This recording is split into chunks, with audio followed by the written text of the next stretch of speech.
नमस्कार दोस्तों, स्वागत है आपका हमारे क्राइम स्टोरी स्पेशल में, जहां हम आज आपको एक ऐसी खौफनाक घटना के बारे में बताएंगे जिसने हैदराबाद पुलिस के भी रोंगटे खड़े कर दिए।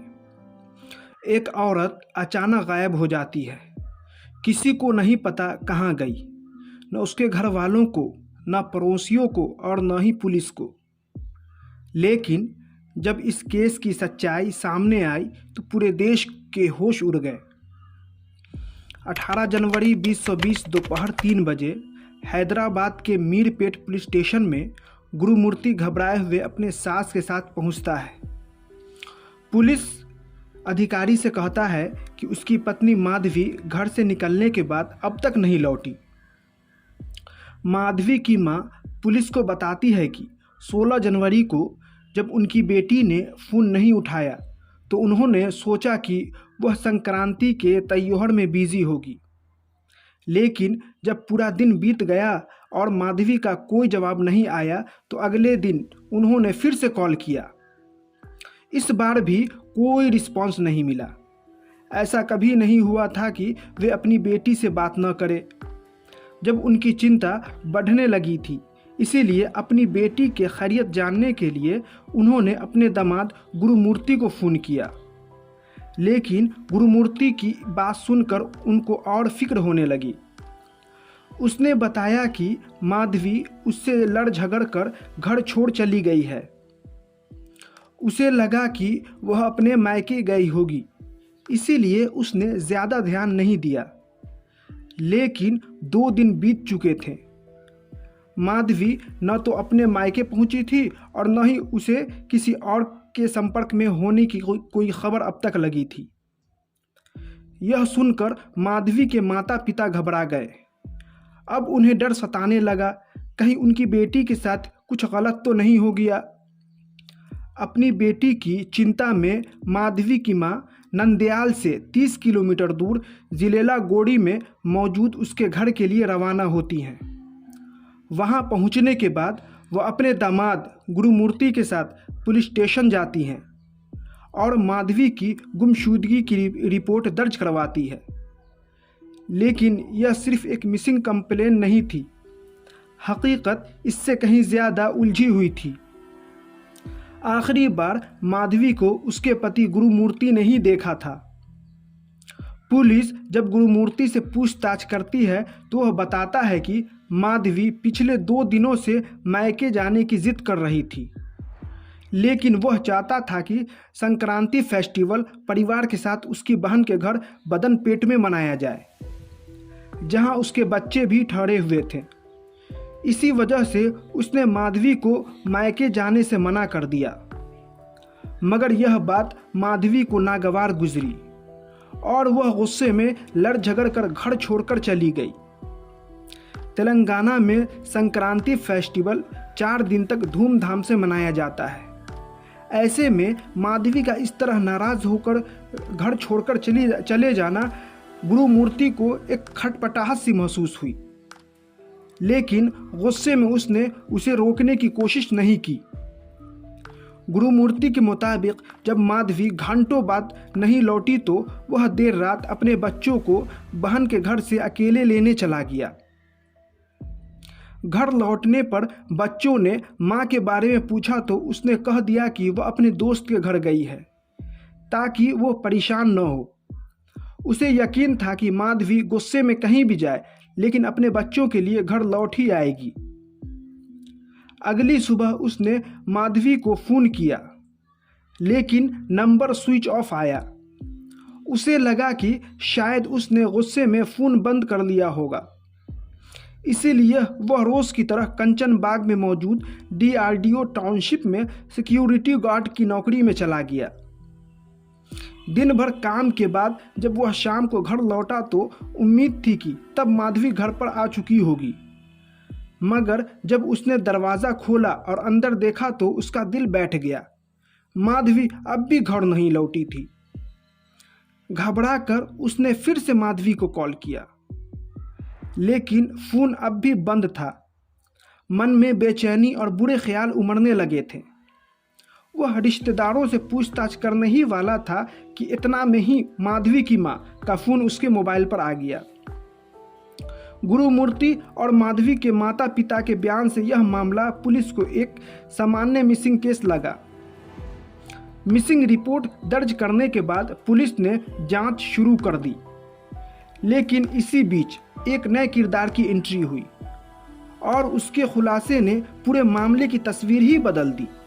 जो बातें सामने आई उन्हें सुनकर पुलिस के पैरों तले जमीन खिसक गई, क्योंकि ये खुलासे सिर्फ एक गुमशुदगी नहीं बल्कि किसी बड़े षड्यंत्र की ओर इशारा कर रहा था। इस मिसिंग केस के पीछे जो परतें छिपी थीं वे अब धीरे धीरे खुलने लगी थीं और जल्द ही एक ऐसा राज सामने आने वाला था जिसने न सिर्फ मीरपेट बल्कि पूरे देश को हिलाकर रख दिया। गुरुमूर्ति और माधवी की शादी 2012 में हुई थी। शादी के बाद दोनों आंध्र प्रदेश के प्रकाशम जिला में बस गए।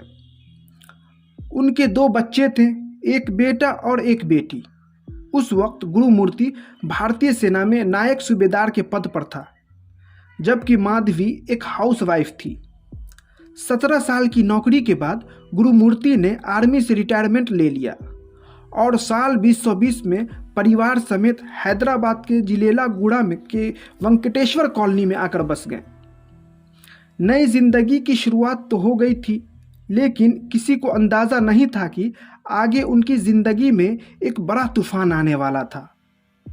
गुरुमूर्ति के मुताबिक 16 जनवरी 2025 को उसकी और माधवी के बीच मामूली सी कहासुनी हुई थी, जिसके बाद माधवी गुस्से में घर छोड़कर चली गई थी। यह एक आम झगड़ा लग रहा था, लेकिन पुलिस के सामने कई अहम सवाल खड़े थे। क्या वाकई माधवी गुस्से में घर से निकली थी, या फिर यह मामला जितना दिख रहा था उससे कहीं ज़्यादा पेचीदा था? जांच के दौरान पुलिस ने सबसे पहले गुरुमूर्ति के आस पड़ोस में रहने वाले लोगों से पूछताछ शुरू की। यहाँ से पता चला कि किसी ने भी माधवी को जाते हुए नहीं देखा था। दिलचस्प बात यह थी कि किसी को यह भी नहीं पता था कि माधवी गायब है। इसकी यह वजह थी कि संक्रांति फेस्टिवल के चलते कुछ लोग अपने गांव गए हुए थे और जो लोग कॉलोनी में मौजूद थे उन्हें गुरुमूर्ति और उसके परिवार के बारे में ज़्यादा जानकारी नहीं थी। गुरुमूर्ति का परिवार करीब 5 साल से उस कॉलोनी में रह रहा था, लेकिन उन्होंने कभी किसी से मेल जोल नहीं बढ़ाया। यहाँ तक कि उसके बच्चे भी कॉलोनी के अन्य बच्चों के साथ नहीं खेलते थे। गुरुमूर्ति के परिवार का यह रिजर्व पुलिस को अजीब लगा, लेकिन उससे भी ज़्यादा हैरान करने वाले खुलासे अभी बाकी थे। जिस नए किरदार का जिक्र पहले किया गया था वह अब पुलिस के सामने कुछ ऐसे राज खोलने वाला था जिसने इस पूरे केस के डायरेक्शन को ही चेंज कर दिया। वह शख्स कोई और नहीं, माधवी के मामा थे। माधवी के मामा जब पुलिस स्टेशन पहुंचे तो उन्होंने ऐसा खुलासा किया जिसने सबको चौंका दिया।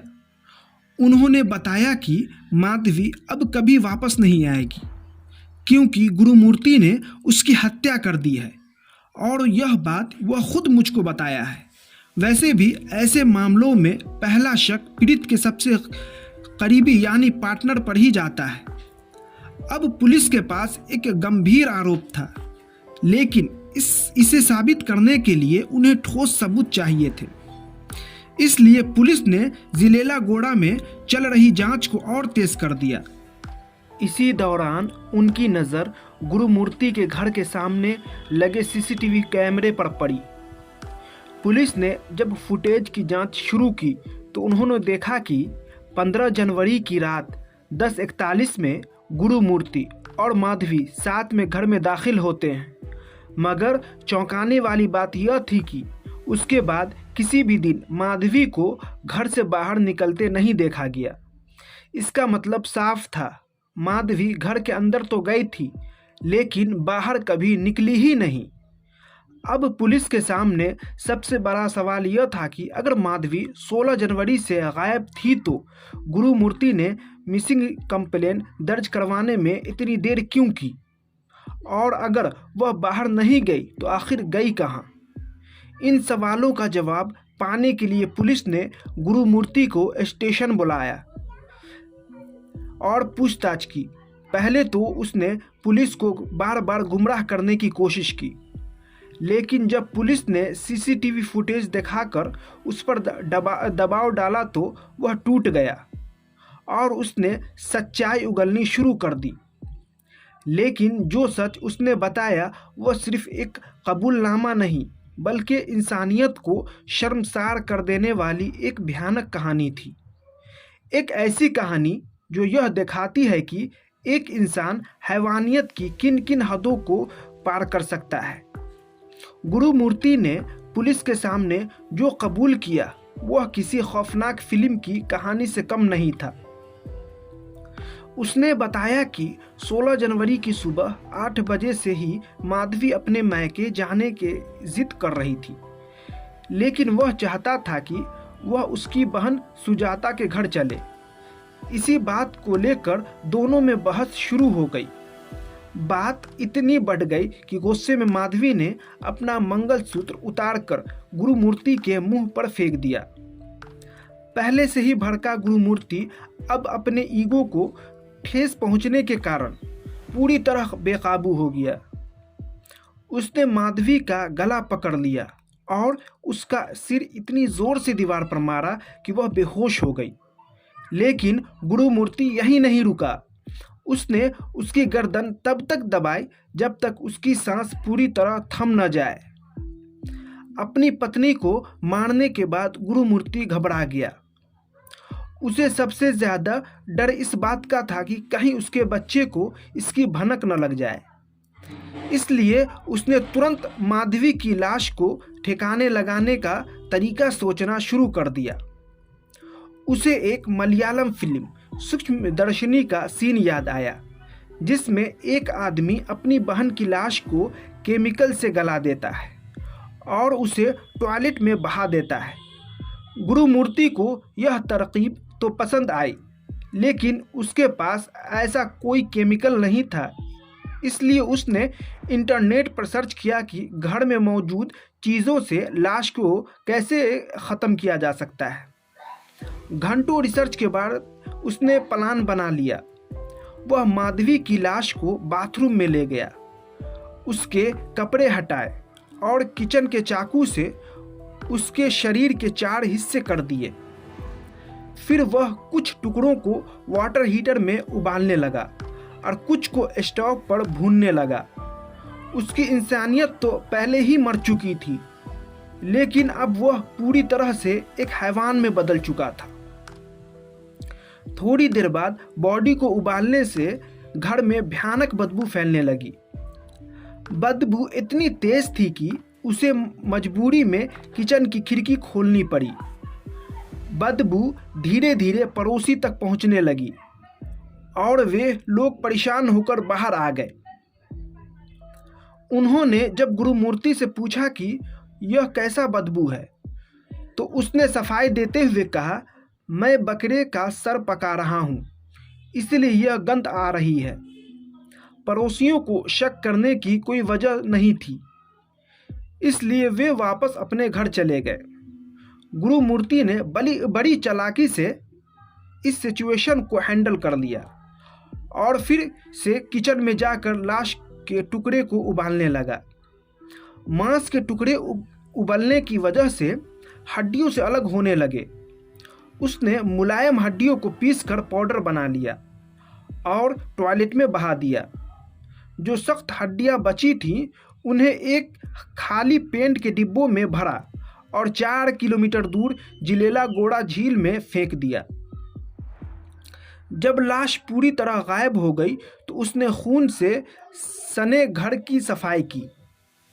डिटर्जेंट और फिनाइल से हर निशान मिटा दिया और पूरे घर में रूम फ्रेशनर छिड़क दिया ताकि बदबू ख़त्म हो जाए। उसने उस कमरे को लॉक कर दिया जहां उसने यह सब किया था। अब वह कोई गलती नहीं करना चाहता था, इसलिए अगले दिन वह अपनी बहन के घर गया और अपने बच्चों को वापस घर ले आया।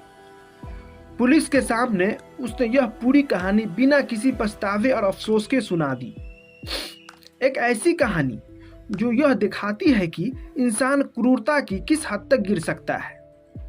मूर्ति के कन्फेशन के बाद पुलिस उसके घर की तलाशी ली और सबूत इकट्ठा करने के लिए एफएसएल टीम को बुलाया। टीम ब्लू रे टेक्नोलॉजी का इस्तेमाल करती है, जिससे ब्लड स्टेन्स, फिंगरप्रिंट्स और दूसरे इनविजिबल क्लूज को डिटेक्ट किया जा सके। करीब 3 घंटे की इन्वेस्टिगेशन के बाद बाथरूम में ब्लड सैंपल मिलते हैं, जिन्हें फॉरेंसिक लैब भेज दिया जाता है। इसके अलावा पुलिस गुरुमूर्ति के घर से 16 एविडेंस कलेक्ट करती है, जिसमें चाकू, स्टोव, बकेट और दूसरे इम्पोर्टेंट ऑब्जेक्ट्स शामिल होते हैं। जब यह केस मीडिया में आया तो रिपोर्ट में दावा किया गया कि गुरुमूर्ति ने माधवी के बॉडी पार्ट्स को कुकर में उबाला था। इसी वजह से इसे मीरपेट कुकर केस नाम दिया गया। लेकिन इन्वेस्टिगेशन के दौरान पुलिस को कोई एविडेंस नहीं मिला कि कुकर का यूज़ किया गया था। एफएसएल रिपोर्ट और जब्त किए गए 16 एविडेंस में भी इसका कोई ट्रेस नहीं था। गुरुमूर्ति बार बार पुलिस को मिसलीड करने की कोशिश कर रहा था। पहले उसने कहा कि माधवी गुस्से में घर छोड़कर चली गई, फिर धीरे धीरे उसने मर्डर एक्सेप्ट कर लिया, लेकिन डिटेल्स छुपाने लगा। इसलिए पुलिस ने उसे 3 बार क्राइम सीन पर ले जाकर मर्डर और बॉडी डिस्पोजल प्रोसेस को रिक्रिएट करवाया। इससे ये कंफर्म हुआ कि उसकी स्टोरी में कोई लॉजिक गैप तो नहीं और वो कोई नई कहानी तो नहीं बना रहा। इसके अलावा पुलिस टीम जिलेला गोड़ा झील पहुंचती है, जहां गुरुमूर्ति ने माधवी के बॉडी पार्ट्स फेंके थे। वहां से कुछ हड्डियों के टुकड़े और दूसरे ऑर्गेनिक एविडेंस मिलते हैं, जो केस को और भी स्ट्रॉन्ग बना देता है। जब सभी एविडेंस और फॉरेंसिक रिपोर्ट के बेस पर पुलिस गुरुमूर्ति के खिलाफ सॉलिड चार्जशीट फाइल करने की तैयारी में थी, जिससे उसे ज़्यादा से ज़्यादा सज़ा दिलाई जा सके। गुरुमूर्ति के इस ब्रूटल क्राइम की सबसे बड़ी सज़ा उसके छोटे बच्चों को मिल रही थी, जो अब अपनी मां को हमेशा के लिए खो चुके थे। जब पुलिस ने बच्चों से सवाल किया तो उन्होंने बताया कि घर में एक अजीब सी बदबू आ रही थी और उनकी मां कहीं नज़र नहीं आ रही थी। बच्चों को नहीं पता था कि उनकी मां को मारने वाला उनका ही पिता है। जब उन्होंने गुरुमूर्ति से मां के बारे में पूछा तो उसने झूठ बोला कि वह अपने दोस्त के घर गई हैं। पुलिस ने बच्चों और माधवी की मां के डीएनए सैंपल कलेक्ट कर फॉरेंसिक जांच के लिए भेज दिए। इसका मकसद क्राइम सीन पर मिले ब्लड सैंपल को मैच कराना था, ताकि सुनिश्चित किया जा सके कि वह खून माधवी का ही है। केस के हर एंगल से इन्वेस्टिगेशन करने के बाद पुलिस इस नतीजे पर पहुंची कि मर्डर मोमेंट ऑफ एंगर का नहीं, बल्कि पहले से प्लान किया हुआ था। उसने संक्रांति का वक्त इसलिए चुना क्योंकि उस टाइम आस पड़ोस के लोग और मकान मालिक अपने गांव चले जाते हैं। अगर माधवी को घर मारा जाता तो बच्चे उसका आई विटनेस बन जाते। इसलिए गुरुमूर्ति ने पहले ही 14 जनवरी को बच्चों को अपनी बहन के घर छोड़ दिया। पुलिस का मानना है कि गुरुमूर्ति पहले से ही माधवी को मारने की फिराक में था और फिर एक सही मौके की तलाश कर रहा था। उसने इंटरनेट पर बॉडी डिस्पोजल के तरीके भी सर्च किए थे। पुलिस के हिसाब से यह प्री प्लान मर्डर था, लेकिन इसके पीछे कोई क्लियर मोटिव नहीं मिला। माधवी ने मंगलसूत्र उतार कर गुरुमूर्ति पर फेंका था, जिससे उसकी ईगो हर्ट हुई। वह पहले से ही माधवी को कंट्रोल करना चाहता था। पुलिस को शक है कि गुरुमूर्ति पहले से ही माधवी के खिलाफ नफरत पाल रहा था और यह मर्डर अचानक नहीं हुई, बल्कि प्लानिंग के तहत किया गया। अब पुलिस के पास DNA reports, CCTV footage, forensic evidence और गुरुमूर्ति का कन्फेस था, जिससे इस केस को कोर्ट में मजबूती से रखा जा सके। कई न्यूज़ मीडिया रिपोर्ट में यह दावा किया जा रहा था कि गुरुमूर्ति का माधवी के किसी क्लोज रिलेटिव से एक्स्ट्रा मैरिटल अफेयर था। इस बारे में माधवी को पता चल गया था और यही वजह थी दोनों के बीच झगड़े की। अगर यह खबर सच है तो यह मर्डर का एक मजबूत मोटिव हो सकता है, लेकिन पुलिस इन्वेस्टिगेशन में इस अफेयर का कोई ठोस सबूत नहीं जुटा पाई। गुरुमूर्ति ने अपने कन्फेशन में इस बारे में कुछ नहीं कहा, जिससे यह सवाल बना हुआ है कि क्या यह सच छिपा रहा है। गुरुमूर्ति एक बेहद शातिर इंसान है। उसने पुलिस के सामने अपना जुर्म कबूल कर लिया, लेकिन क्या उसने पूरी सच्चाई बताई? गुरुमूर्ति की कहानी में कई सवाल उठते हैं, इसलिए पुलिस भी उसकी हर बात को पूरी तरह सच नहीं मानता। मर्डर केस में विक्टिम की बॉडी सबसे बड़ा सबूत होता है, लेकिन इस केस में माधवी की बॉडी का कोई ठोस सबूत नहीं मिला। फॉरेंसिक टीम को ब्लड सैंपल मिले हैं, लेकिन वे माधवी के ही हैं या नहीं यह डीएनए रिपोर्ट से ही साफ होगा। अगर डीएनए सैंपल मैच नहीं होते तो यह केस मिसिंग केस में बदल सकता है। अगर मैच भी हो जाता है तब भी यह साबित करना मुश्किल होगा कि गुरुमूर्ति ने ही मर्डर किया है। फिलहाल पुलिस ने गुरुमूर्ति पर भारतीय न्यू क्रिमिनल लॉ के सेक्शन 1031, सेक्शन 238 और सेक्शन 85 के तहत चार्ज लगाए हैं। सज़ा मिलना इस बात पर निर्भर करेगा कि पुलिस कितनी मजबूती से सबूत को कोर्ट में पेश करती है। अगर DNA report, crime scene evidence और गुरुमूर्ति के कन्फेशन के सही से कोर्ट में रखा गया तो गुरुमूर्ति को सज़ा मिल सकती है, लेकिन अगर बॉडी का ठोस सबूत नहीं मिला तो गुरुमूर्ति बच भी सकता है। इंसान और हैवान में बस एक सोच का फर्क होता है। जब नफरत, गुस्सा और लालच इंसान की सोच पर हावी हो जाता है तो वह हैवानियत की हदें पार कर देता है। गुरुमूर्ति ने भी यही किया। एक प्लानिंग के तहत अपनी ही पत्नी को मौत के घाट उतार दिया और फिर इतनी क्रूरता से सबूत मिटाने की कोशिश की कि किसी को उसके गुनाह का पता ही न चले।